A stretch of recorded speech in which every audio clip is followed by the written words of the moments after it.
الشيطان الرجيم بسم الله الرحمن الرحيم وصلى الله على محمد وعلى آله الطيبين الطاهرين الذين أذهب الله عنهم الرجس وطهرهم تطهيرا اللهم صل على محمد وآل محمد ولعنة الدائمة الباقية على أعدائهم ومنكر فضائلهم وغاصب حقوقهم أجمعين من يوم عداوتهم إلى قيام يوم الدين أما بعد يا عباد الله أوصيكم ونفسي بتقوى الله فإن التقوى خير الزاد وبها المعاد وتنفع يوم لا ينفع فيه مال ولا بنون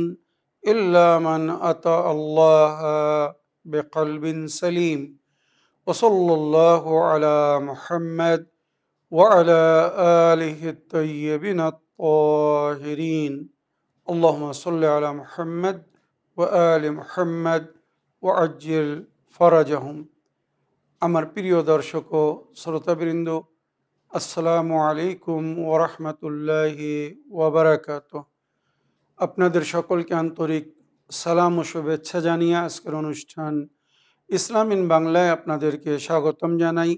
আশা করি আপনারা যে যেখানে আছেন ভালো আছেন, কুশল ও মঙ্গলে আছেন, সুখে থাকুন, শান্তিতে থাকুন, সমস্ত প্রকারের দুঃখ কষ্ট থেকে মুক্তিতে থাকুন। আল্লাহ রব্বুল আলামিনের কাছে এই কামনা করি, যারা অসুস্থ আল্লাহ তাদেরকে সুস্থতা দান করুন, যারা ঋণে ভুগছে আল্লাহ তাদেরকে ঋণ মুক্তি করুন। ওইরূপ যাদের জীবনে কোনো প্রকারের অভাব বা অশান্তি আছে আল্লাহ রব্বুল আলামিন তাদের সকলের জীবনে সুখ শান্তি দান করুন ও সকলের মনোকামনা আশাকে পূরণ করুন। আমাদের সকলকে সৎ পথে চলার, অসৎ পথ থেকে দূরে থাকার এবং এক অপরকে সৎ উপদেশ দেওয়ার তৌফিক দান করুন। আমরা যেন সত্য বা হক জিনিসকে জেনে শুনে মেনে তার উপরে আমাল করে সেটা অন্যদের সামনে তুলে ধরতে পারি বা সকলের কাছে পৌঁছে দিতে পারি। আল্লাহ রব্বুল আলামিন আমাদেরকে সেই মনোবল ও নেক তৌফিক দান করুন। আমিন ইয়া রাব্বাল আলামিন। এই দোয়ার সঙ্গে আজকের পর্ব শুরু করতে চলেছি। আজকের এপিসোডে আমি বিনা কোনো ভূমিকায় সরাসরি আপনাদের পাঠানো পেন্ডিং প্রশ্নের উত্তর দিতে চাই। তাই আসুন দেখি কোথা থেকে কে কি প্রশ্ন করছেন বা কে কি জানতে চাচ্ছেন। আসসালামু আলাইকুম, আমি মিজানুর রহমান মল্লিক, দক্ষিণ 24 পরগনার বস্তি থেকে। প্রথমেই দোয়া করি মাওলানা সাহেবকে আল্লাহ তাআলা দুনিয়া ও আখিরাতের কল্যাণ দান করুক। এই বলে আজকে ইসলাম ইন বাংলায় আমি মাওলানা সাহেবের কাছে জানতে চাই, কবরের জিন্দগির সময়সীমা কি? অর্থাৎ আমার জানা মতে মৃত্যুর পর থেকে আর বিচারের দিন অবধি যে সময়টুকু আছে, এটা হচ্ছে আমাদের কবরের জিন্দগি বা তার সময়সীমা। তো এক্ষেত্রে আমি কতটা ঠিক সেটা আমাকে জানাবেন। এবং আমার দ্বিতীয় কোশ্চেন হলো, মৃত্যুর পর থেকে আর জান্নাত কিংবা জাহান্নাম অবধি আমাদেরকে কোন কোন সিচুয়েশন ফেস করতে হবে এবং দুনিয়াতে আমরা কিভাবে তার প্রস্তুতি নেব সেই সকল সিচুয়েশন ফেস করার জন্য, সেটা আমাকে একটু বিস্তারিত জানাবেন। ভালো থাকুন, সুস্থ থাকুন। সালামুন আলাইকুম, জাযাকাল্লাহু খাইর। ওয়ালাইকুম আসসালাম ওয়া রাহমাতুল্লাহি ওয়া বারাকাতুহু। আমার প্রিয় ভাই মিজানুর রহমান সাহেব, আপনার ভয়েসমেলের জন্য আপনাকে ধন্যবাদ জানাই। আপনি ঠিক বলেছেন, মরার পর থেকে কিয়ামতের হিসাব কিতাব পর্যন্ত এটা হবে আমাদের আলামে বারজাখ, অর্থাৎ কবরের দুনিয়া। সুতরাং এখানে আমি আগে ইমাম জাফর সাদিক আলাইহিস সালামের একটি রওয়ায়েত বা সতর্কতা বাণী শোনাতে চাই, তারপরে আপনার প্রশ্নের উত্তর কমপ্লিট করব। ইমামে জাফর সাদিক আলাইহিস সালামের হাদিস, উনি বলেছেন, কিয়ামতের দিন, রোজে মাহশর, যেদিন তোমাদের হিসাব কিতাব হবে, সেদিন আমরা মানে ইমামরা বা নবী ও নবীর আহলে বাইত যাদেরকে বা জানাদেরকে আল্লাহ সেফারিশ করার অধিকার দান করেছেন, শেফাআতের অধিকার দান করেছেন। ইমাম বলছেন আমরা আমাদের অনুগামী অনুসারীদের, যারা আমাদের শিয়া বা অনুগামী অনুসারী হবে, তাদের সেফারিশ করব, তাদের শেফাত করব। তাদের আমালে যদি কোনো কমি রয়ে যায় তো আমরা সেটাকে পুরো করে তাদের জান্নাতে যাওয়ার ব্যবস্থা করে দেব। তবে তার আগে আলামে বারজাক, নিজের কবরের দুনিয়ার ব্যবস্থা তোমরা নিজেরা করে এসো। ওখানে কিন্তু ইমাম নবী কেউ সেফারিশ করবেন না, কেউ কোনো প্রকারের সহযোগিতা করবেন না। মনে রাখবেন, কবরের দুনিয়ায় আমরা হব, আর আমাদের নেকি বা বদি হবে, বা আমাদের ইমান, যেভাবে আমরা ইমান নিয়ে যাব, যে বিশ্বাসের সঙ্গে এই দুনিয়া থেকে যাব, সেই হিসাবে আমাদেরকে কবরের দুনিয়ায় স্থান দান করা হবে। তো এই আলেমে বারজাক বড় কঠিন হবে। আর এই কবরের দুনিয়া কার কত বছরের হবে রবায়তে কোথাও উল্লেখ হয়নি, কোরআন ও হাদিসে কোথাও জিকির হয়নি যে কবরের দুনিয়া কার কত দিনের হবে। মনে রাখবেন, হযরত আদমের সন্তান হযরতে হাবিল, যিনি প্রথমে এই দুনিয়ায় মারা গিয়েছিলেন, উনিও আলামে বারজাকে আছেন, কবরের দুনিয়া আছেন। আর আজ পর্যন্ত যারা মারা যাচ্ছে সবাই কবরের দুনিয়ায় আছে, আলামে বারজাক কাটাচ্ছে। মনে রাখবেন। এবারে আমার ভাই, আপনার প্রশ্ন হচ্ছে যে এই আলামে বারজাক, এই কবরের দুনিয়ায় আমাদেরকে কি কি সমস্যার সম্মুখীন হতে হবে, আর তার জন্য আমাদেরকে কি প্রস্তুতি নিতে হবে বা কি করে যেতে হবে যাতে আমরা আলামে বারজাক বা কবরের শান্তিতে থাকতে পারি। তো এর উত্তর আমি কোরআনের আয়াত বা নবী করিম সাল্লাল্লাহু আলাইহি ওয়াসাল্লামের হাদিস থেকে দিতে চাই। সূরা জুমা আয়াত নম্বর 9 এর ব্যাখ্যায় নবী যে হাদিস বলেছিলেন, আমি সেটা আপনাদেরকে শোনাতে চাই।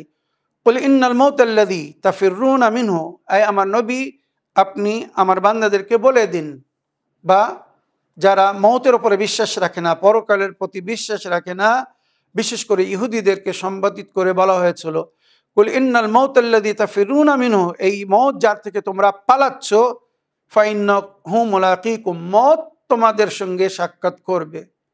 মওতের সঙ্গে সাক্ষাৎ হবে না এমন কখনো হয়নি, হবে না, ইম্পসিবল। হয়তো আল্লাহ সুযোগ দিচ্ছে, সময় দিচ্ছে শুধরানোর, তওবা করার, কিন্তু মওত একদিন অবশ্যই আসবে। কোরআন ও হাদিসের মধ্যে যেটার জিকির হয়েছে, ইউদরিকুমুল মওত ওয়ালাউ ফি বুরুজিম মুশাইয়্যাদা, তোমরা যদি উচ্চ টাওয়ারে চলে যাও, মানে যত দূরে ভাবতে পারো চলে যাও,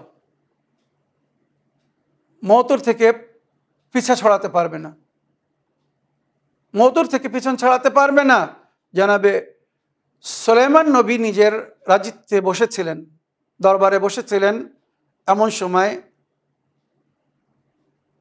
ওনার পাশে একজন যুবক ছিল যার রূহ কবজ করার হুকুম আল্লাহ মালাকুল মওতকে দিয়েছিলেন ওয়াদিয়ে হিন্দে। ওয়াদিয়ে হিন্দ বিখ্যাত ছিল সেই যুগেও। ভারতের হিমালয় পর্বতের নিচেই যে এলাকা, পাহাড়ের নিচেই যে এলাকা, ওটাকে ওয়াদিয়ে হিন্দ বলা হয়েছে রওয়ায়াতের ভাষায়। তো আল্লাহ যে মালাকুল মওতকে, আজরাইল ফেরেশতাকে হুকুম দিয়েছিলেন অমুক যুবকের রূহ কবজ করো ওয়াদিয়ে হিন্দে। আর সে কোথায় ছিল? সুলাইমান নবী ফিলিস্তিনে সুলাইমান নবীর দরবারে বসেছিল। মালাকুল মওত ওই দরবারের দরজায় আসছে। এই যুবকের নজর মালাকুল মওতের উপরে পড়েছে। মালাকুল মওত একটি মানব রূপ ধারণ করে এসেছিল, কিন্তু তার রূপ বড় ভয়ঙ্কর ছিল, যাকে আমরা অনেক সময় হিন্দি ভাষায় বা সংস্কৃত ভাষায় যমরাজ বলা হয়, মওতের দূত। তো আল্লাহর মাসলাহাত ছিল ওইভাবে আল্লাহ মালাকুল মওতকে পাঠিয়েছিলেন, বা মালাকুল মওত ওই রূপ ধারণ করে এসেছিল। তো যুবক যখন ওই ব্যক্তিকে দেখলো যে মালাকুল মওত ছিল, ওর মনে একটা আতঙ্ক সৃষ্টি হলো, ভয় সৃষ্টি হলো। আর ওই ব্যক্তি এসে দরজার কাছে দাঁড়িয়েছিল, ভেতরেও আসতে পারছে না অনুমতি ছাড়া। ওখানে নবী করিম ওখানে নবী সুলাইমান নবী বক্তব্য দিচ্ছিলেন। সুতরাং মালাকুল মউত দরজার কাছে দাঁড়িয়েছিল আর ওই যুবককে বারবার দেখছিল। যুবক একসময় জনাবে সুলাইমান নবীকে বলল, আয় আল্লাহ নবী, আল্লাহ তো আপনাকে সমস্ত জিনিসের উপরে ক্ষমতা দান করেছেন। আপনি হাওয়া, বাতাস, পাহাড়, পর্বত, নদী, নালা বা আল্লাহর সমস্ত সৃষ্টি প্রাণী, মানে পাখি, জীব জন্তু, সকলের উপরে আপনার হুকুম চলে। আপনি যাকে যা হুকুম করবেন তাকে সেটা মানতে হবে। আপনি হাওয়াকে হুকুম দিন আমাকে এখান থেকে উড়িয়ে নিয়ে দূরে চলে যাক। ওই যে একজন ব্যক্তি আমাকে দেখছে, বারবার দেখছে, আমাকে মনে খুব ভয় লাগছে। জানি না ওই ব্যক্তিটা কি উদ্দেশ্য নিয়ে এসেছে, আমার মনে ভয় লাগছে। তখন জানাবে সুলাইমান নবী বললেন, তুমি হয়তো জানো না, কিন্তু আমি তাকে চিনতে পেরেছি। আল্লাহ নবীরা জানতেন ও মালাকুল মউত হয়তো কারো রূহ কবজ করতে এসেছে। যেই বলেছেন যে মালাকুল মউত হয়তো কারো রূহ কবজ করতে এসেছেন, তো ওই জওয়ান ভেবে নিল যে এটা মনে হচ্ছে আমার রূহ কবজ করতে এসেছে, কারণ আমাকে বারবার দেখছে। সুতরাং সঙ্গে সঙ্গে সে সুলাইমান নবীর কাছে একটি আবেদন রাখলো যে আয় আল্লাহ নবী, আমাকে এখান থেকে অনেক দূরে পাঠিয়ে দিন, যেখানে মালাকুল মউত যেন আমাকে না ধরতে পারে, আমার কাছে না পৌঁছাতে পারে। তো সেই সময় ওয়াদিয়ে হিন্দ মানে অনেক দূরত্ব এরিয়া মনে হতো বা সবাই জানতো। তো ওই যুবক সুলাইমান নবীর কাছে দাবি করলেন যে আপনি হাওয়াকে হুকুম দিন আমাকে উড়িয়ে নিয়ে তিব্বত পাহাড়ের পিছনে পৌঁছে দিক, ওয়াদিয়ে হিন্দে পৌঁছে দিক, যাতে এই মালাকুল মউত যেন ওখানে আমাকে না ধরতে পারে বা আমার পিছনে না পৌঁছাতে পারে, আমাকে যেন খুঁজে না পায়। জনাবে সুলাইমান নবী মিষ্টি হাসলেন আর বললেন, মনে মনে বললেন যে এই যুবক, তুমি যেটা ভাবছো সেটা হবে না। যার মউত যেখানে লেখা আছে সে সেখানে পৌঁছে যাবে। সুতরাং সঙ্গে সঙ্গে জনাবে সুলাইমান নবী ওই নিজের প্রিয় সাহাবী বলুন বা সাথী বলুন বা প্রজা বলুন, তার আবেদনকে রেখে হাওয়াকে হুকুম দিলেন। হাওয়া তাকে ওয়াদিয়ে হিন্দে পৌঁছে দিল। কিছুক্ষণ পরে, মানে ওখানে মালাকুল মউত ওখান থেকে চলে গেল। কিছুক্ষণ পরে আবার মালাকুল মউত ওই দরবারে ফিরে এসেছে আর আল্লাহর নবী মানে নবী আল্লাহ সুলাইমান নবীকে শুকরিয়া আদায় করছে। তো জনাবে সুলাইমান নবী তাকে জিজ্ঞাসা করলেন মালাকুল মউতকে, তুমি আমাকে ধন্যবাদ জানাতে কেন এসেছো, শুকরিয়া কেন আদা করছো, আমি তোমার কি উপকার করেছি? তখন মালাকুল মউত বলছে, এই আল্লাহর নবী, আপনি জানেন না আপনি কত বড় উপকার করেছেন আমার উপরে। এই যে যুবক, আল্লাহ এর রূহ কবজ করার হুকুম দিয়েছিলেন আমাকে ওয়াদিয়ে হিন্দে, আর এ আপনার পাশে বসেছিল। আমি ভেবে পাচ্ছিলাম না যে আমি এই যুবককে কি করে ওয়াদিয়ে হিন্দে নিয়ে যাব আর সেখানে গিয়ে তার রূহ কবজ করব। কিন্তু আলহামদুলিল্লাহ, আমাকে যে মুহূর্ত, যে সময়ে তার রূহ ওয়াদিয়ে হিন্দে কবজ করার হুকুম দেওয়া হয়েছিল, আমি ঠিক সেই মুহূর্তে সেখানে তাকে উপস্থিত পেয়েছিলাম। সে নিজেই সেখানে চলে গিয়েছিল আপনার কাছে দাবি করে, আর আপনি হাওয়ার মাধ্যমে তাকে সেখানে পৌঁছে দিয়েছিলেন। তাই আমি আপনার শুকর আদায় করতে এসেছি। এই ঘটনা থেকে কি শিখলেন, কি বুঝলেন? যার মউত যেখানে লেখা, যেটা কোরআনেও লেখা আছে, এক কদম না আগে যেতে দেবে না এক কদম পিছনে হটতে দেবে। যার মউত যেখানে লেখা, যে অবস্থায় লেখা, যে পরিস্থিতিতে লেখা, সেই অবস্থায় সেই পরিস্থিতিতে সে দুনিয়া থেকে যাবে। পালানোর ক্ষমতা কারণ নেই। কুল ইন্নাল মাউতাল্লাযী তাফিরুনা মিনহু ফাইন্নাহু মুলাকিকুম, মউত যা থেকে তোমরা পালাচ্ছ, মউত মোলাকাত করবেই। সুম্মা তুরাদ্দুনা ইলা আলিমিল গায়বি ওয়াশ শাহাদা, তারপরে তোমাদেরকে সেই দিকে তার কাছে ফেরত পাঠিয়ে দেওয়া হবে যে গায়েবের সমস্ত খবর রাখে। আলিমুল গায়ব ওয়াশ শাহাদা, সাক্ষী। আল্লাহ আমাদেরকে সব সময় দেখছেন। আনতাফি আইনিল্লাহ ফানজুর মাযা তারা, তুমি তোমার প্রতিপালকের দৃষ্টিতে আছো, নজরে আছো, এবারে ভেবে দেখো তুমি কি করবে বা কি করা উচিত। তো আলিমুল গায়ব ওয়াশ শাহাদা আমাদেরকে দেখছেন, তার কাছে ফিরত পাঠিয়ে দেওয়া হবে। কোরআন কি বলছে? এটা কিন্তু ধমকি।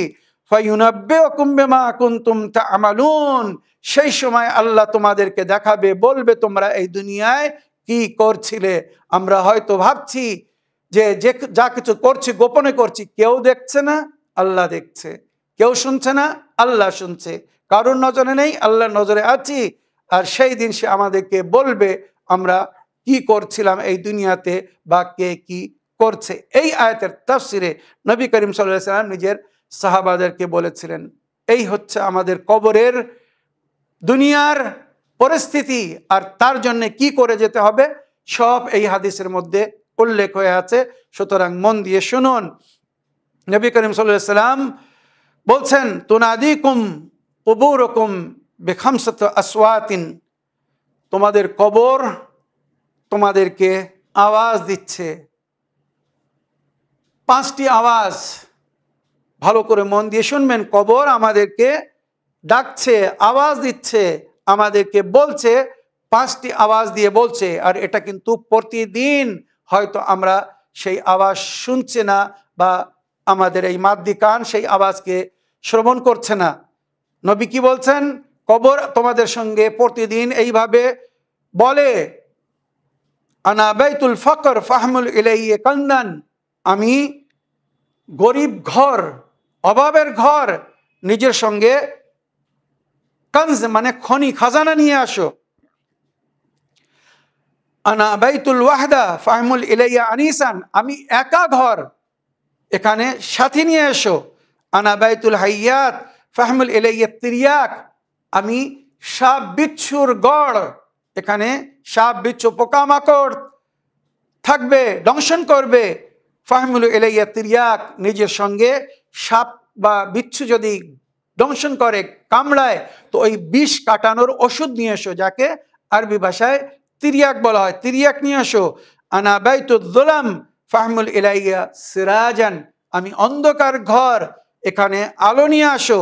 ওয়া আনা বাইতুত তুরাব ফাহমুল ইলাইয়া ফিরাশান, আমি মাটির ঘর, এখানে বিছানা নিয়ে আসো। আমরা 5টি পরিস্থিতির সম্মুখীন হব। এটা কিন্তু নবীর হাদিস। আরো কিছু আছে যেগুলো হয়তো এই হাদিসের মধ্যে জিকির হয়নি। আমি অল্প সময়ের মধ্যে যা কিছু বলার বলবো। কবরের আযাব থেকে মুক্তি পাওয়ার জন্য কি কি করলে আমরা কবরের আযাব থেকে বা আলামে বারযাকের আযাব থেকে মুক্তি পাবো বা সেখানে শান্তিতে থাকতে পারবো। তবে আপাতত কোরআনের সূরা জুমার তাফসিরে নবী করিম সাল্লাল্লাহু আলাইহি সাল্লাম যেটা বলেছিলেন, আমি অভাবের ঘর, অভাবের ঘর মানে খালি, খালি ঘর, এখানে খাজানা নিয়ে আসো। আমি একা ঘর, এখানে কেউ নেই, তুমি একা থাকবে, সঙ্গে সাথী নিয়ে এসো। একা কত সময় থাকতে পারবে? 1 দিন, 2 দিন, 1 মাস, 2 মাস, 1 বছর, 2 বছর, কত যুগ কেটে যাবে, একা থাকতে হবে। নিজের সঙ্গে সাথী নিয়ে এসো। আমি সাপ পোকামাকড়ের গড়, বহু প্রকারের সাপ পোকামাকড় এখানে আছে, এর জন্যে বিষ কাটানো ওষুধ নিয়ে এসো। আমি অন্ধকার ঘর, যার সম্মুখীন আমাদের হতে হবে। কবরের কিন্তু কোনো জানালা বা দরজা নেই, কোনো দরজা জানালা নেই। চিন্তা করুন কি করে থাকবেন। তো অন্ধকার ঘর, আলো নিয়ে এসো। আনা বাইতুত তুরাব, মাটির ঘর, এখানে যারা ভালো তোষক গদ্দায় শোয়ার অভ্যেস হয়ে আছে, তারা মাটির ঘরে, মাটির উপরে কি করে থাকবে? তাই বলছে নিজের সঙ্গে বিছানা নিয়ে আসো। এবারে এর ব্যাখ্যা বলি। কমস কম এই 5টি পরিস্থিতি হবে।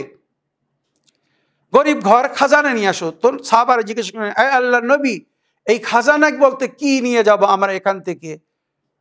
একা খালি ঘর, তো এই খালি ঘরকে ভরার জন্যে কি নিয়ে যাব? তখন নবী বললেন, লা ইলাহা ইল্লাল্লাহ মুহাম্মাদুর রাসূলুল্লাহ আলিউন ওয়ালিউল্লাহ, আলিউন ওয়ালিউল্লাহ কানজুল লাকুম, এই হচ্ছে তোমাদের খাজানা পরকালের জন্যে। সর্বপ্রথম এই বিশ্বাস স্থাপন করো, পরিপূর্ণ কলেমা পড়ো। যদি এই পরিপূর্ণ কলেমা না পড়ো, তো তোমার ঘর খালি রয়ে যাবে। লা ইলাহা ইল্লাল্লাহ মুহাম্মাদুর রাসূলুল্লাহ আলিউন ওয়ালিউল্লাহ, মনে রাখবেন, পরিপূর্ণ কলেমা, এটা হচ্ছে কবরের খাজানা। তারপরে কবর কি বলছে? আমি একা ঘর, খালি ঘর, সাথী নিয়ে এসো।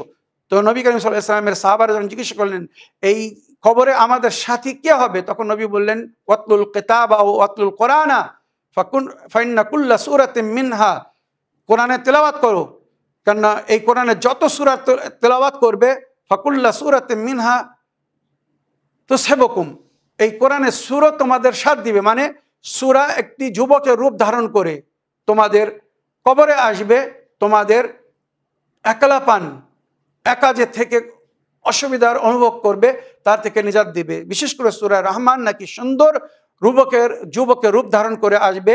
আর যতক্ষণ হাসরের দিনের মানে বিচার না হয়ে যাচ্ছে, জান্নাত বা জাহান্নাম যার যেখানে স্থান হবে, তার আগ পর্যন্ত এই সূরা তার সাথ দিবে। যে ওই সূরার প্রতিদিন তেলাওয়াত করবে, সূরা রহমান, কেননা বলা হয়েছে সূরা রহমান নিজে বলবে আমি এর স্বাদ ছাড়বো না, আল্লাহ আমাকে এর হেফাজতের জন্য বা এর স্বাদ দেওয়ার জন্য পাঠিয়েছে, কেননা দুনিয়ায় এ আমাকে নিজের সাথী করে রেখেছিল, অর্থাৎ সূরা রহমানের তেলাওয়াত করত। এখানে অনেক ব্যাখ্যা আমি বহুবার বলেছি। তো খালি ঘর সাথী নিয়ে এসো, তো সূরা তেলাওয়াত করতে থাকতে হবে, কোরআন নিয়ে যেতে হবে, কোরআন আমাদের সুন্দর সাথী হবে। আনা বাইতুল হাইয়াত ফাহমিল ইলাইহি তিরিয়াক, আমি পোকামাকড়ের গড়, সাপ বিচ্ছু দংশন করবে, তো এর জন্য তিরিয়াক নিয়ে যেতে হবে। তো নবী করিম সাল্লাল্লাহু আলাইহি ওয়াসাল্লামকে যখন সাহাবারা জিজ্ঞেস করেন ইয়া রাসূলুল্লাহ মাত তিরিয়াক, এই তিরিয়াক কি? তো নবী করিম সাল্লাল্লাহু আলাইহি ওয়াসাল্লাম বললেন আস-সাদাকা ওয়াল খায়রাত, তোমরা সাদকা দিয়ে যাও বা খায়রাত করো, এই সাদকা ও খায়রাত তোমাদের পরকালের তিরিয়াক হবে। খোদা না করুক যদি সাপ বিচ্ছু এসে দংশন করে, এই সাদকা ও খায়রাত সঙ্গে সঙ্গে তোমাদের প্রোটেকশন করবে, তোমাদের হেফাজত করবে, তোমাদের রক্ষা করবে। আনা বাইতুল যুলাম ফাহমিল ইলাইহি সিরাজান, আমি অন্ধকার ঘর আলো নিয়ে আসো। এই আল্লাহ নবী, আমরা আলো কি করে নিয়ে যাব? এই আলোর জন্য কি উপায় করে যেতে হবে? তো নবী করিম সাল্লাল্লাহু আলাইহি ওয়াসাল্লাম বললেন আস-সালাত ওয়াত তাহাজ্জুদ, নামাজ এবং বিশেষ করে তাহাজ্জুদ নামাজ, নামাজের সব যেটা আমরা রাতের বেলা পড়ি, সবাই শুয়ে থাকে, সেই সময় উঠে আমরা আল্লাহকে স্মরণ করি। তো যদি কেউ তাহাজ্জুদ নামাজ পড়ে, তো এই তাহাজ্জুদ নামাজ তার কবরকে উজ্জ্বল করবে, আলোকিত করবে, তার কবরকে অন্ধকার রাখবে না, অন্ধকার থাকতে দেবে না। মনে রাখবেন, তোর সময়ে নামাজ পড়ুন, এই নামাজ কবরের আলো হবে। আর পঞ্চম, আনা বাইতুত তুরাব ফাহমিল ইলাইহি ফিরাশান, আমি মাটির ঘর, বিছানা নিয়ে আসো। তো নবী আল্লাহকে জিজ্ঞাসা করলেন, উম্মত বা বান্দারা বা সাহাবারা, আল্লাহ নবী এখান থেকে আমরা বিছানা কি করে নিয়ে যাব? আমাদের সঙ্গে শুধু আমাদের কাফন যায় বা কাফন যাবে, কোনো অন্য জিনিস আমাদের সঙ্গে দেওয়া হয় না বা নিয়ে যাওয়া যায় না। তখন আল্লাহ নবী বললেন আমালুন সালেহ, নেক কাজ করো, যত পারো নেক কাজ করো, এই নেক কাজ তোমাদের পরকালের জন্য সুন্দর ঘর বা বিছানা দেবে, যেমন বিছানা চাবে পাবে। ফেরেশতাদের কাছে যখন বলবে, যারা কবরের দুনিয়ায় আলমে বারজাকে তোমাদের দায়িত্বে থাকবে, তোমরা যখন বলবে আমার জন্য বিছানা নিয়ে আসো, তো ফেরেশতা বলবে অমলা দাও, মানে পরকালের যে কারেন্সি পয়সা তাকে বলা হচ্ছে অমলা, মানে এই নেকির মাধ্যমে অমলা তৈরি হবে। আর ওই যার যত অমলা হবে, যে যত অমলা দিবে তাকে সুন্দর খাট পালঙ্গ তোষক গদ্দা যা চাবে সব কিছু প্রোভাইড করা হবে। তো এই নেকির অমলা তৈরি করতে হবে, নেকির কারেন্সি তৈরি করতে হবে, নিজের পরকালের ব্যাংকে এই অমলা জমা করতে হবে। ওমা তুকদ্দিমু লিআনফুসিকুম মিন খাইরিন তাজিদুহু ইনদাল্লাহ, যা কিছু আগে থেকে আল্লাহ দরবারে পাঠিয়ে রাখবে সেটা উপস্থিত পাবে। তো এই অমলার মাধ্যমে নিজের পরকালের জন্য ব্যবস্থা করুন, সুন্দর বিছানা, খাট পালঙ্গ তোষক গদ্দা, এসি, পাখা, যা কিছু চাবেন, মানে পরকালের জন্য উদাহরণস্বরূপ বলছি, সব কিছু পাবেন। তবে তার পরিবর্তে নেকি দিতে হবে, যে যত নেকি দিবে তার কবর তত সুন্দর হবে, তার আলামে বারজাক তত সুন্দর হবে। কমস কম এই যে হাদিস বললাম, এই হাদিসটির উপরে যদি কেউ আমাল করে, তো আমার মনে হয় তার পরকালের জন্য তার কোনো চিন্তার কারণ থাকবে না। এবারে রওয়ায়াত হিসাবে এখানে বলা হয়েছে কিছু জিনিস আছে যেগুলো আমাদের কবরের দুনিয়াকে সুন্দর করবে, কবরের আযাব বা কষ্ট থেকে নেজাত দান করবে। আল মুনজিয়াত মিন আযাবিল কবর, রওয়ায়াতের মধ্যে যার নাম দেওয়া হয়েছে কবরের আযাব থেকে নেজাতদায়ক। তো ভালো করে মন দিয়ে শুনবেন 17টা জিনিস। বিররুল ওয়ালিদাইন, মাতা পিতার সঙ্গে নেকি, যে মাতা পিতার সঙ্গে যত নেকি করবে কবরের দুনিয়া সে তত শান্তিতে থাকবে। দায়মুল ওযু, সবসময় যে অজু করে পাক পবিত্র থাকবে। আসসালাত, সময় নামাজ আদায় করবে। জিক্রুল্লাহ, আল্লাহর অধিক থেকে অধিক জিকির করতে থাকবে। সওম, রমজান মাসে রোজা রাখবে। সূরাতুল গোসল মিনাল জানাবা, যদি গোসল ফরজ হয়ে যায় সঙ্গে সঙ্গে গোসল করে যত শীঘ্র সম্ভব পাক হয়ে যাবে। নাজিস অবস্থায় যত কম থাকবে তার কবরের দুনিয়া তত আসান হবে। হজ ওয়াল উমরা, হজ উমরা যদি ফরজ হয়ে যায় তো হজ উমরা করতে হবে। সিলাতুর রাহম, মানে আত্মীয় স্বজনদের সঙ্গে সম্পর্ক সুন্দর রাখতে হবে কবরের দুনিয়ায় আলমে বারজাকে যদি শান্তিতে থাকতে চান। আমর বিল মারুফ ওয়ান নাহি আনিল মুনকার, নেকি করতে হবে, অন্যদেরকে নেকি দিকে আমন্ত্রণ জানাতে হবে। বুরাই থেকে দূরে থাকতে হবে, অন্যদেরকে বুরাই থেকে দূরে রাখতে হবে বা মানা করতে হবে। হুসনুল আখলাক, সুচরিত্র, ভালো ব্যবহার, যার ব্যবহার যত সুন্দর হবে তার পরকাল বিশেষ করে কবরের দুনিয়া আলেমে বারজাক তত সুন্দর হবে। আল খৌফ মিনাল্লাহ, আল্লাহর ভয়কে জাগা দিন অন্তরে। মনে রাখবেন পরকালের আযাব থেকে, কবরের আযাব থেকে যদি নেজাত পেতে চান, আল ইফরাত আল আওলাদ সিগার আল্লাযিনা মাতু আতফালান, কবরের আযাব থেকে নেজাত পাওয়ার একটি উপায় হবে ওই সমস্ত শিশু বাচ্চারা যারা বাল্যকালে মারা যায়, এরা আল্লাহর কাছে ফরিয়াদ করবে তাদের মাতা পিতার জন্য, আল্লাহ আমার মাতা পিতাকে কষ্ট দিও না, তাকে শাস্তি দিও না। বা অনেক রওয়ায়াতের মধ্যে আছে বাল্যকালে যে সমস্ত বাচ্চারা মারা যায় জান্নাতের দরজার সামনে নাকি দাঁড়িয়ে থাকবে আর বলবে ততক্ষণ পর্যন্ত আমরা জান্নাতে প্রবেশ করব না যতক্ষণ না আমাদের মাতা পিতা জান্নাতে না যাচ্ছেন। এইভাবে তো ওই শিশু মাসুম বাচ্চা যারা দুনিয়া থেকে চলে যায় তারাও আযাবে কবর থেকে, পরকালের আলেমে বারজাকের আযাব বা কষ্ট থেকে মুক্তির কারণ হবে। আর রাজা ফিল্লাহে, আল্লাহর থেকে সবসময় ভালো আশা রাখা, উম্মিদ আল বুকা মিন খাশিয়াতিল্লাহ, আল্লাহর ভয়ে ক্রোধন করা, কান্না কবরের আযাব থেকে। ইন্না আনজাকুম মিন আযাবিল্লাহ আশাদ্দুকুম খাশিয়াতান লিল্লাহ, সে কবরের আযাব থেকে তত মুক্তি পাবে যে আল্লাহর ভয়ে যত ক্রোধন করবে, যত আল্লাহর ভয় করে কাঁদতে থাকবে। হুসনুদ্দান বিল্লাহ, আল্লাহর প্রতি একটি ভালো আশা বা অপেক্ষা বা একটি সুচিন্তা রাখা। সলাওয়াত আলা মুহাম্মদ ও আলে মুহাম্মদ আলাইহিস সালাম, মুহাম্মদ ও আলে মুহাম্মদের উপরে দরুদ পড়া। সবচেয়ে বেশি আযাবে কবর থেকে বাঁচানোর জন্য যেটাকে উপায় বলা হচ্ছে সেটা মুহাম্মদ ও আলে মুহাম্মদের উপরে দরুদ। যত দরুদ পাঠ করবেন কবরের আযাব তত দূরে চলে যাবে। আল ইকসার মিন কাউলি লা ইলাহা ইল্লাল্লাহ, অধিক থেকে অধিক লা ইলাহা ইল্লাল্লাহ বলা, সব সময় আল্লাহকে স্মরণ করা। জাযাকুমুল্লাহু খাইরা আলা নাশরি মিন বাবিল তাওইয়া ওয়াল নকলিল ইলম, আল্লাহ তাকে জাযায়ে খায়ের দেখ যে এই সমস্ত সুন্দর কথাগুলো নিজেরাও শুনবে, পড়বে, মানবে আর এগুলো অন্যদের কাছে পৌঁছে দেওয়ার চেষ্টা করবে। আশা করি আযাবে কবর থেকে বাঁচার যে উপায়গুলো বললাম এর উপরে আমাল করার সবাই চেষ্টা করবেন। এছাড়া নবী করিম সাল্লাল্লাহু আলাইহি ওয়াসাল্লামের হাদিস, মরার পরে কিছু নেকি কাজে আসবে, তার মধ্যে ইলমুল নাফি ইনতাফিবে, যদি কাউকে সত্য বা ভালো লাভদায়ক শিক্ষা দিয়ে যান তো তার উপরে যদি আমাল করতে থাকে তো তার সওয়াব সেও পাবে যে আমাল করবে এবং তার নেকিতে আপনিও অংশ পাবেন। তো সবসময় মানুষকে ভালো জিনিস শেখান, শিক্ষা দিয়ে যান। এই যে আমরা এত সুন্দর শিক্ষা দিচ্ছি, এই নেকিতে আমাদের সহযোগিতা করুন, এইগুলো অন্যদের কাছে পৌঁছে দেওয়ার চেষ্টা করুন।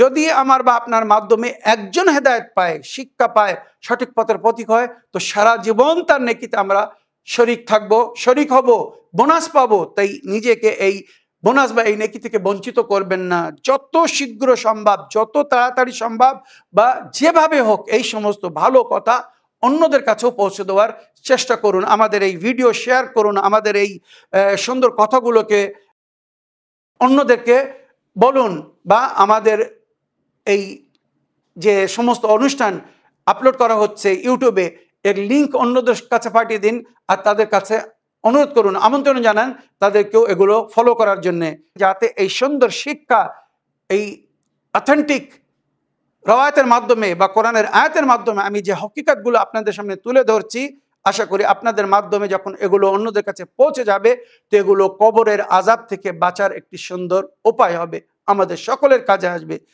দ্বিতীয়, পানির ব্যবস্থা করে দেওয়া।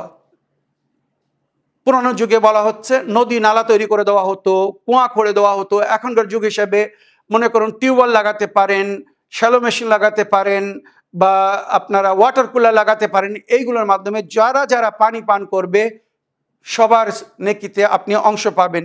ওইভাবে গাছ লাগানো, গাছ লাগিয়ে গেলে ওই গাছের ফল ফুল বা ছামা থেকে বা ছায়া থেকে যদি মানুষ বা কোনো আল্লাহর প্রাণী জীব জন্তু লাভবান হয় তো তার আপনি সওয়াব পাবেন। মসজিদ তৈরি করে যাচ্ছেন, যত মানুষ ওই মসজিদে নামাজ পড়বে কিয়ামত পর্যন্ত সবার নামাজের সওয়াবে আপনি অংশ পাবেন। যার সেই নিজের ক্ষমতা অনুযায়ী চেষ্টা করুন। একা যদি মসজিদ না তৈরি করতে পারেন সবাই মিলে অল্প অল্প করে সহযোগিতা করুন, আর যেখানে মসজিদ নেই সেখানে মসজিদ তৈরি করে দিন। ওইভাবে কোরআন প্রিন্ট করে ছাপানো বা পৌঁছে দেওয়া লোকের কাছে, কোরআন কিনে মসজিদে দেওয়া, মাদ্রাসে দেওয়া, কোনো মুমিনকে দেওয়া। যত লোক কোরআনের তেলাওয়াত করবে বা এর থেকে শিক্ষা লাভ করবে আপনারা সওয়াব পাবেন। আমরা চেষ্টায় আছি আহলে বায়তের তরজমা, আহলে বায়তের তাফসির অনুযায়ী কোরআন সকলের কাছে পৌঁছে দেওয়ার। আল্লাহর কাছে দোয়া করি আল্লাহ যদি সহায় হয় আর মুমিনিনদের আপনাদের মধ্যে যারা সক্ষম, যাদের আল্লাহ অর্থ দান করেছেন, তারা যদি সহযোগিতা করেন তো ইনশাআল্লাহ খুব শীঘ্র আহলে বায়তের তাফসির অনুযায়ী কোরআনের তরজমা বা তাফসির আপনাদের সামনে তুলে ধরার চেষ্টা করব।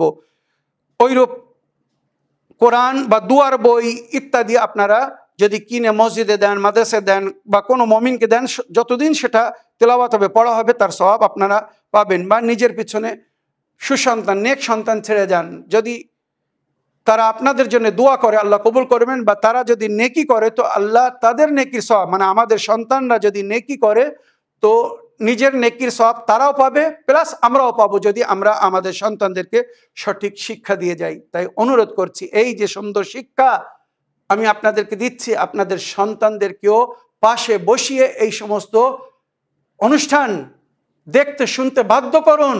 কালকে যখন এরা এইগুলো শুনে, দেখে, শুনে, বুঝে এর উপরে আমল করবে, অন্যদেরকে বলবে, এই সন্তানরা আপনাদের কাজে আসবে। মনে রাখবেন, আজকে আমাদের সমাজে আমরা যেটা দেখছি, দুনিয়ার শিক্ষায় শিক্ষিত করে ছেলেকে ডাক্তার তৈরি করে দিয়েছে, ইঞ্জিনিয়ার করেছে, বাপ মরে গেছে, ছেলে ফাতিহা পড়তে জানে না, ছেলে কিভাবে বাপের ইশারা সওয়াব করতে হয় জানে না। এই মা বাপ কি বলবো, দুর্ভাগ্যশীল। তারা নিজের ছেলেদেরকে দুনিয়ার পিছনে ছেড়ে গেছে, কিন্তু একবার নিজের পরকালের জন্য তাদেরকে সেই শিক্ষা দেয়নি যার মাধ্যমে তাদের পরকাল উজ্জ্বল হতো, বা হয়তো তারা পরকালে শান্তি পেত, আলমে বারজাকে একটু শান্তি পেত। তাই অনুরোধ করব, আপনারা নিজের বাচ্চাদেরকে ডাক্তার, ইঞ্জিনিয়ার, ব্যারিস্টার, বড় বড় যা কিছু করতে চাচ্ছেন করুন, দুনিয়ার শিক্ষায় শিক্ষিত করুন, অবশ্যই করুন, তবে তার সঙ্গে সঙ্গে দিনেরও শিক্ষা দিন, প্রয়োজনীয় ধার্মিক শিক্ষা দিন, কোরআন ও হাদিসের তালিম দিন, যাতে আপনার সন্তানরা আপনার থাকে বা আপনার কাজে আসে, ইহকালও পরকালের জন্যে। আশা করি আমার প্রিয় ভাই আপনার প্রশ্নের আপনি উত্তর পেয়েছেন। আগের অডিও প্লে করি, দেখি কোথা থেকে কে কি জানতে চাচ্ছেন বা কে কি বলতে চাচ্ছেন। আসসালামু আলাইকুম, আমি মিজানুর রহমান মল্লিক, দক্ষিণ 24 পরগনা রুস্তি থেকে। ইসলামিন বাংলায় প্রশ্ন, আমি কোনো ওয়াজিব বা ফরজ নামাজে সেই নামাজ চলাকালীন আমি সেই নামাজের সেজদায় গিয়ে সেজদার তসবিহ পড়ার পর যে কোনো অ্যাডিশনাল দোয়া, যেটা হয়তো আমার প্রয়োজন আল্লাহর কাছে, তো সেটা কি আমি চাইতে পারি? এবং যদি আমি ওয়াজিব নামাজের ভেতরে সেজদা তসবিহ পড়ার পর কোনো আলাদা করে আমার প্রাইভেট কোনো অ্যাডিশনাল দোয়া যদি আল্লাহর কাছে চাই, তাহলে সেক্ষেত্রে কি আমার ওই নামাজটা বাতিল হয়ে যাবে? এটা আমাকে ইসলামিক বাংলায় জানাবেন। ভালো থাকুন, সুস্থ থাকুন, খোদা হাফেজ, ফি আমানিল্লাহ। ওয়ালাইকুম আসসালাম রহমতুল্লাহি ওয়া বারাকাতুহু। আমার প্রিয় ভাই মিজানুর রহমান সাহেব, আপনার ভয়েস মেলের জন্যে এবং এত সুন্দর প্রশ্ন করার জন্য ধন্যবাদ জানাই। আপনি জানতে চেয়েছেন যে ওয়াজিব নামাজ, ফরজ নামাজে বিশেষ যে সমস্ত কেরাআত বা জিকির করতে বলা হয়েছে, তাছাড়া সেজদায় আপনি কি এডিশনাল কোনো দোয়া নিজের জন্য করতে পারেন ফরজ নামাজের ভিতরে? তো শরীয়তে বলা হয়েছে নামাজ তাআব্বুদি ইবাদত। তাআব্বুদি মানে যেভাবে আল্লাহ রসুল বলেছেন আমাদেরকে ওইভাবে নামাজ পড়তে হবে, নিজেদের তরফ থেকে কিছু বেশিও করা যাবে না, কম করা যাবে না। তো নবী ও নবীর আহলে বাইত আমাদেরকে যেভাবে নামাজের তালিম দিয়েছেন বা বলেছেন, সল্লু কামা রাআইতুমুনি উসাল্লি, তোমরা ওইভাবে নামাজ পড়ো যেভাবে আমাকে নামাজ পড়তে দেখছো। তো নবী ও নবীর আহলে বাইত আমাদেরকে যেভাবে নামাজের তালিম দিয়েছেন আমরা সেইভাবে নামাজ পড়ব। মনে রাখবেন, নামাজে কোনো জিনিস নিজের তরফ থেকে বেশিও করা যাবে না, আবার কমও করা যাবে না। হ্যাঁ, এখানে একটা জিনিস যেটা সুন্নত, ওটা হচ্ছে দুআয়ে কুনুত।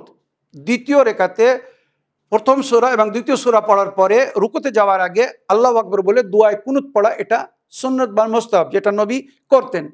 এই দুআয়ে কুনুতে অনুমতি দেওয়া হয়েছে আপনি আরবি ভাষায় বা নিজের ভাষায়, যদি আরবি ভাষা হয় তাহলে উচ্চস্বরে দোয়া করতে পারবেন, আর যদি আরবি, কেন নামাজে আরবি ভাষা ছাড়া অন্য কোনো ভাষার অনুমতি নেই, আর বিশেষ করে আরবি ভাষাও ব্যবহার করতে বলা হয়েছে, তবে সেই ভাষা যেটা কোরআন ও হাদিসের ভাষা, মানে অথেন্টিক বা দোয়ায়ে মাসুরা পড়তে বলা হয়েছে। মনে রাখবেন, তো এখানে আমাদের বুজুর্গানে দিনরা যেটা বলেছেন, দোয়ায়ে কুনুতে যদি আপনি আপনার জন্য কোনো দোয়া করতে চান করতে পারবেন, তবে এটা আরবি ভাষায় হলে আপনি উচ্চস্বরে বলতে পারবেন। আর যদি আরবি ভাষা না হয় তখন মনে মনে, মানে উর্দুতে যদি আপনি জোরে জোরে দোয়া করবেন তো লোক কি বলবে, এই নামাজ পড়ছে না কি করছে, তো এটা যেন না হয়। তো নিজের ভাষায় আপনি উচ্চস্বরে দোয়া করতে পারবেন না। শুধু দোয়ায় কোনোতে অনুমতি দেওয়া হয়েছে, দোয়ায় মাসুরা পড়ুন, যে সমস্ত দোয়া নবী ও নবীর আহলে বাইত তালিম দিয়েছেন ওটা পড়ুন, এটাই উত্তম। তাছাড়া যদি নিজের জন্য দোয়া করতে চান আরবি ভাষায় দোয়া করবেন।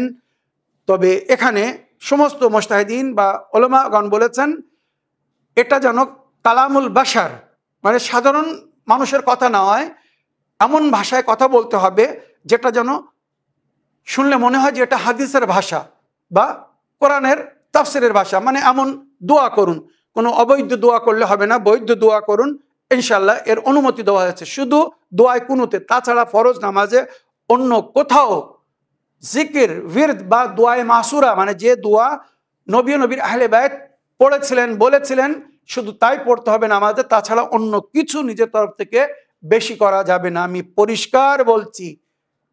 আশা করি আপনার প্রশ্নে আপনি উত্তর পেয়েছেন। আপনি যদি নিজের জন্য দোয়া করতে চান নামাজের শেষে তাসবিহ জাহরা সালামুল্লাহ আলাইহি পড়ুন, তারপরে দুহাত তুলে সলাওয়াত পড়ে দুহাত তুলে আল্লাহর কাছে মুনাজাত করুন, এটাই উত্তম, এটাই তরিকা। আমরা এইভাবে দোয়া করি বা নবী ও নবীর আহলে বাইত এইভাবেই দোয়া করতেন। নামাজ শেষ হয়ে যেত, ওনারা তাসবিহ জাহরা সালামুল্লাহ আলাইহি পড়তেন।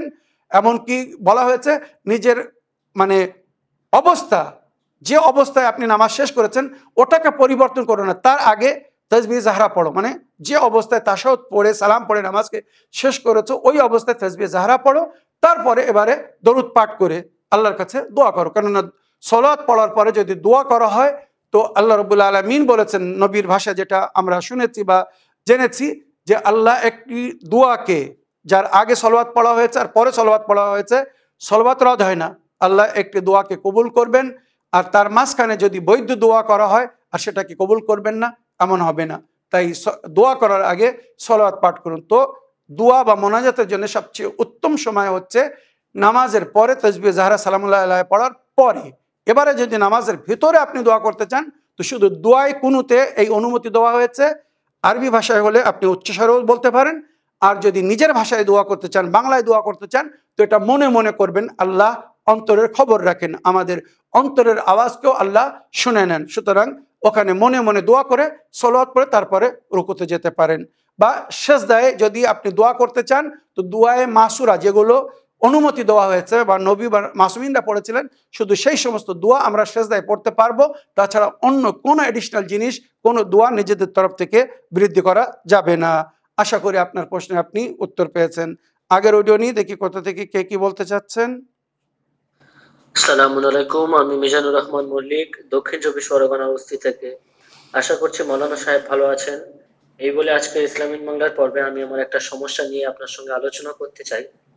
সেটি হলো, আসলে মৌলানা সাহেব, আমার রাগের মাত্রাটা একটু বেশি। যে যখন আমি রেগে যাই কোনো বিষয়ে, তো তখন আমি নিজেকে কাবু করতে পারি না বা নিজেকে কন্ট্রোল করতে পারি না, পুরোপুরি আমি আউট অফ কন্ট্রোল হয়ে যাই। তো এক্ষেত্রে আমি আপনার কাছে এর সমাধান স্বরূপ কোনো আমল জানতে চাই, যে এমন কোনো আমল আছে কিনা যেটার দ্বারা, যে আমলটা করার ফলে আমি আমার রাগকে কন্ট্রোল করতে পারবো, এবং এর কোনো সাইন্টিফিক যদি কোনো ব্যাখ্যা জানা থাকে তো সেটা আমাকে জানাবেন, যে এর দ্বারা কিভাবে আমি আমার রাগকে কন্ট্রোল করব, এবং রাগ চলাকালীন আমার কি কি করা উচিত যেটার দ্বারা আমার রাগ মানে কম হয়। এটা আমাকে জানাবেন। ইসলামিন বাংলায় ভালো থাকুন, সুস্থ থাকুন। সালামু আলাইকুম, জাযাকাল্লাহ খায়ের।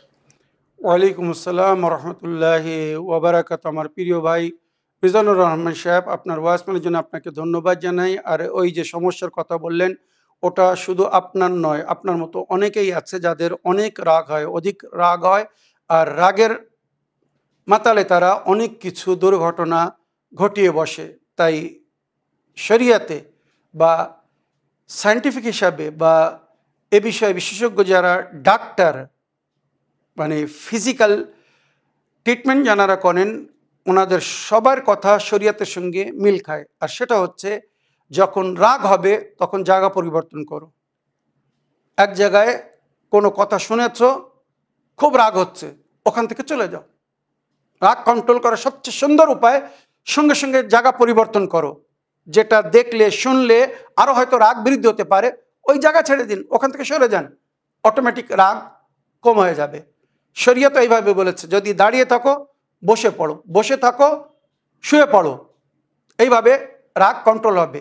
আর শরীয়ত যেটা বলেছে পানি পান করো, রাগ যদি হয় কোনো বিষয় নিয়ে সঙ্গে সঙ্গে পানি পান করো। আর এটা কিন্তু খুব প্র্যাকটিক্যাল, করে দেখুন। যখন অনেক রাগ হবে কোনো বিষয় নিয়ে, বা আপনার সামনে কেউ রাগ করছে, তাকে এক গ্লাস পানি দিয়ে দিন। পানি পান করার পরে তার অর্ধেক রাগ অটোমেটিক কমে যাবে। এটা কিন্তু খুব ন্যাচারাল জিনিস। তো রাগের সময় জায়গা পরিবর্তন করতে বলা হয়েছে, পানি পান করতে বলা হয়েছে।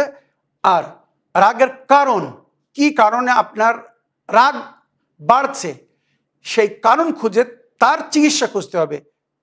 এর পরিপ্রেক্ষে কি করলে আপনার রাগ কমে যাবে। মনে করুন একটা জিনিস আপনি দেখতে ভালোবাসেন না, সেটা আপনার নজরের সামনে এসেছে, কেউ এমন কাজ করছে যেটা আপনি দেখতে ভালোবাসেন না, তো ওখান থেকে সরে গেলে অটোমেটিক আপনার রাগ কমে যাবে। আর নইলে তাকে বলুন, ভাই এটা করো না, এটা ঠিক না, আমি এটাকে পছন্দ করি না। তো যদি আপনার ক্ষমতা আপনার আন্ডারে থাকে, সেটাকে মানা করে দিন। কেউ এমন কথা বলছে যে কথা আপনি শুনতে ভালোবাসেন না, পছন্দ না, কেউ গীবত করছে, কেউ গালাগুলিজ করছে, যেটা শুনলে আপনার রাগ হয়, তো আপনি ওখান থেকে সরে যান। আর নইলে তাকে মানা করুন, ভাই গালি দিও না, আমি কিন্তু সহ্য করতে পারছি না, আমাকে ভালো লাগছে না। কারোর গীবত করো না, আমি এই গীবত শুনতে চাই না। কারোর চুগলি করো না, আমি এগুলো পছন্দ করি না। অটোমেটিক সমস্যার সমাধান খুঁজতে হবে, মূল শিকড় খুঁজতে হবে, যে কোথা থেকে রাগের উৎপন্ন হয়, সেই শিকড় কেটে দিতে হবে, সেই ভিত ভেঙে দিতে হবে যেখান থেকে রাগ সৃষ্টি হওয়ার। মনে রাখবেন, এগুলো শরীয়তের হিসেবে টেকনিক্যাল যেগুলো করতে বলা হচ্ছে। রাগের কাফারা হচ্ছে আঙ্গুঠা, এই বুড়ি আঙুলের নখের দিকে তাকাবেন আর বলবেন আল্লাহুম্মা লা তামকুতনি। এই রাগের কারণে আমি যে ক্রোধিত হয়ে কষ্ট পাচ্ছি এবং আমি নিজেকে ক্ষতি করছি, আল্লাহুম্মা লা তামকুতনি, আল্লাহ এর সাজা আমাকে দিবেন না। অনেক সময় রাগ করে আমাদের মধ্যে যে অসুবিধা হয়, তো আমরা যদি ভুল রাগ করি, অনেক সময় আল্লাহর তরফ থেকে আমাদেরকে সাজা পেতে হয়। তাই আমরা আল্লাহর কাছে দোয়া করব, বা এইভাবে বলবো আল্লাহুম্মা লা তামকুতনি, আল্লাহ এর শাস্তি বা সাজা আমাকে দিবেন না। তো সঙ্গে সঙ্গে রাগ অটোমেটিক কন্ট্রোল হয়ে যাবে। উপায় বললাম। এবারে কোরআনের দুটি আয়াত পড়ছি। ইয়া নারু কুনি বারদান ওয়া সালামান আলা ইব্রাহিম, ইয়া নারু কুনি বারদান ওয়া সালামান আলা ইব্রাহিম। যখন রাগ হবে এই আয়াত পড়ে নিজের উপরে দম করবেন বা পানিতে দম করে পান করবেন, সঙ্গে সঙ্গে রাগ ঠান্ডা হয়ে যাবে। দ্বিতীয় আয়াত হচ্ছে ওয়াল কাযিমিন আল গায়যা ওয়াল আফিনা আনিন নাস ওয়াল্লাহু ইউহিব্বুল মুহসিনিন। ওয়াল কাযিমিন আল গায়যা ওয়াল আফিনা আনিন নাস ওয়াল্লাহু ইউহিব্বুল মুহসিনিন। এই আয়াত যদি কয়েকবার বিরত করেন, রাগ পানি হয়ে যাবে, কাফুর হয়ে যাবে, একদম শেষ হয়ে যাবে। আর আপনার সামনে যদি কেউ রাগ করে, তো এই আয়াত পড়ে যদি তার উপরে দম করে দেন, সঙ্গে সঙ্গে তার রাগ ঠান্ডা হয়ে যাবে। এগুলো কিন্তু খুব প্র্যাকটিক্যাল এবং বাস্তব। এই যে রুহানি চিকিৎসা বা প্র্যাকটিক্যাল মানে ন্যাচারাল ট্রিটমেন্ট বা চিকিৎসা বললাম রাগ দমন করার জন্যে, আশা করি এগুলোকে আপনারা সবাই স্মরণে রাখবেন। রাগ হলে কি করতে হবে?